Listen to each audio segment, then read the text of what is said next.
Le logiciel vous permet de gérer les commandes fournisseurs de manière à vous aider à mieux gérer vos approvisionnements. La configuration des différents statuts des commandes fournisseurs est à gérer dans Commandes, Paramétrage des commandes fournisseurs. S'il n'est pas possible d'ajouter de nouveaux statuts, par contre vous pouvez très bien les modifier en cliquant sur la petite loupe pour les renommer et affecter une couleur de traitement différente.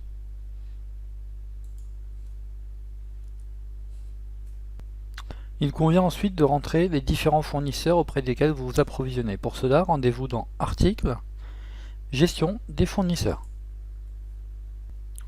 Pour éditer un fournisseur, cliquez sur la petite loupe. Pour le supprimer, cliquez sur la croix. Enfin, pour ajouter un nouveau fournisseur, cliquez sur Ajouter. Dans le cadre de l'ajout d'un nouveau fournisseur, les champs minimums à remplir sont le nom, l'adresse mail ainsi que l'adresse de facturation. Vous pouvez aussi sélectionner la langue dans laquelle vous correspondez avec votre fournisseur. Pour passer commande auprès de votre fournisseur, deux modes sont possibles. La fonction dropshipping et les commandes simples de réapprovisionnement. Dans le cadre de l'activation de la fonction dropshipping pour votre fournisseur, le fonctionnement est le suivant. Une fois que la commande est passée par votre client et enregistrée dans l'interface d'administration, au changement de statut que vous déterminez ici, lorsque par exemple la commande arrive sur Finaliser, on vous propose d'expédier automatiquement un email auprès de votre fournisseur pour lui demander d'aller livrer automatiquement votre client. Pour cela, il faut déterminer l'entête de l'email que vous convenez avec lui, ainsi qu'un texte type, peut-être avec votre code d'identification ou votre compte client chez lui, pour authentifier l'origine du mail. Et sous le texte que vous aurez configuré, apparaîtra automatiquement la liste des produits à livrer. Dans le cadre d'un fonctionnement plus traditionnel avec votre fournisseur, c'est-à-dire pour automatiser les commandes afin que cette marchandise soit livrée directement chez vous avant que vous la expédiez chez vos acheteurs, ici renseignez l'objet du mail de demande de réapprovisionnement et toujours ici le texte à lui envoyer de manière automatique, comme je vous le disais précédemment, avec soit votre identifiant, soit votre compte client chez lui.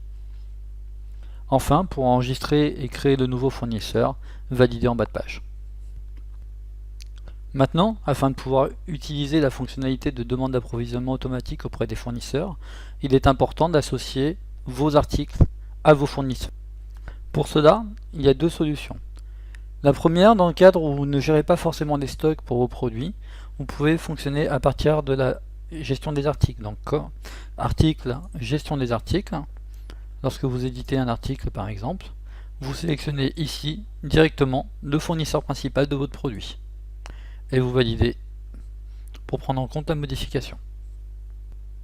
Dans le cas contraire où vous gérez vraiment les stocks de vos produits, allez dans Articles, Gestion du stock.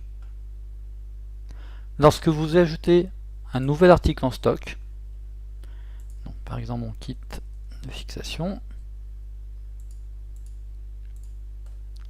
sélectionnez ici le fournisseur auprès duquel vous êtes approvisionné. Renseignez la quantité et le prix d'achat. Et enfin, validez ici pour enregistrer le stock de votre produit. Voyons maintenant comment automatiser les emails envoyés auprès de vos fournisseurs. Pour cela, rendez-vous dans Commandes, Gestion des commandes. Imaginons que je souhaite demander un approvisionnement auprès de mon fournisseur pour me permettre d'honorer les deux dernières commandes. Je coche mes deux commandes. Je vais en bas de page de la gestion des commandes et je fais Créer des commandes fournisseurs. Je vois donc ici que pour mes deux commandes, j'ai des produits qui sont sur le même fournisseur, Lady Lighter. J'en ai au total 26 commandés pour le produit numéro 1 et 20 commandés pour le produit numéro 2. Or, j'en ai 0 en stock. Donc ce que je vais faire, par exemple, si je veux garder une marge de 10 sur ces produits-là, je vais mettre en quantité à commander 36 pour le premier et 30 pour le suivant. Et je fais continuer.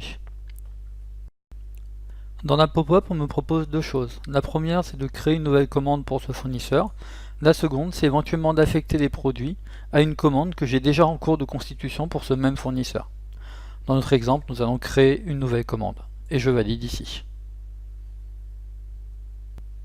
Je me retrouve donc dans la partie commande, gestion des commandes fournisseurs.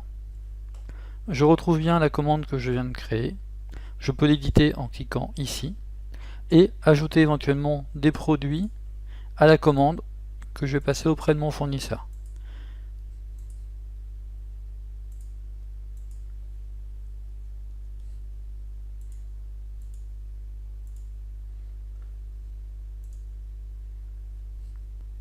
Une fois ma commande complète, je peux soit éditer un bon de commande afin de l'envoyer par exemple par fax auprès de mon fournisseur, ou valider automatiquement la commande pour envoyer la commande à mon fournisseur par email.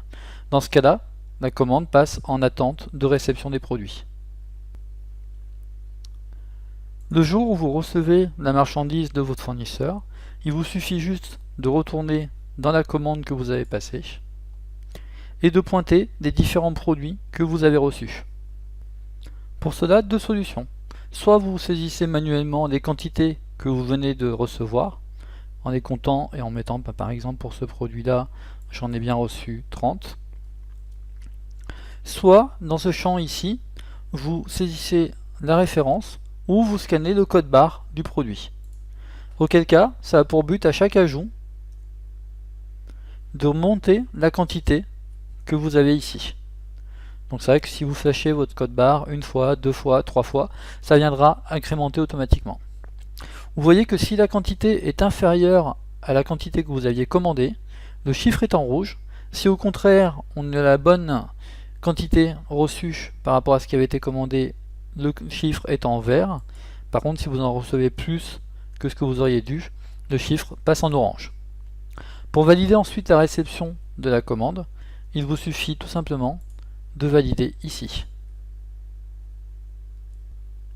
Lors de la validation, on vous propose de mettre automatiquement les produits en stock en cochant sur la case et en validant sur Continuer.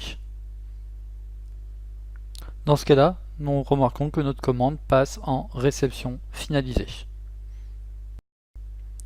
Il vous est aussi possible de valider partiellement la réception d'une commande. Donc par exemple, lorsque je suis dans ma commande gestion des fournisseurs, que je suis en attente d'une réception. Là je vois que certains produits ont été reçus, je suis donc en réception incomplète et je peux dire bah voilà, aujourd'hui j'ai reçu 3 produits pour cette commande là. Donc on voit que la commande associée à ce produit là était la commande 1679.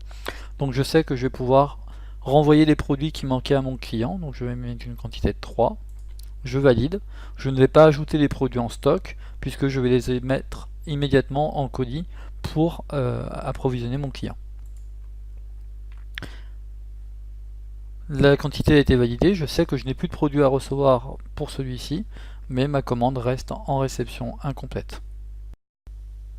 Pour résumer et gagner du temps, pensez à utiliser les champs de recherche à partir du code barre. Pour cela, dans l'article gestion des stocks, toujours renseigner lorsque vous rentrez une nouvelle quantité en stock, le fournisseur, le prix d'achat, ainsi que le code EAN de votre produit.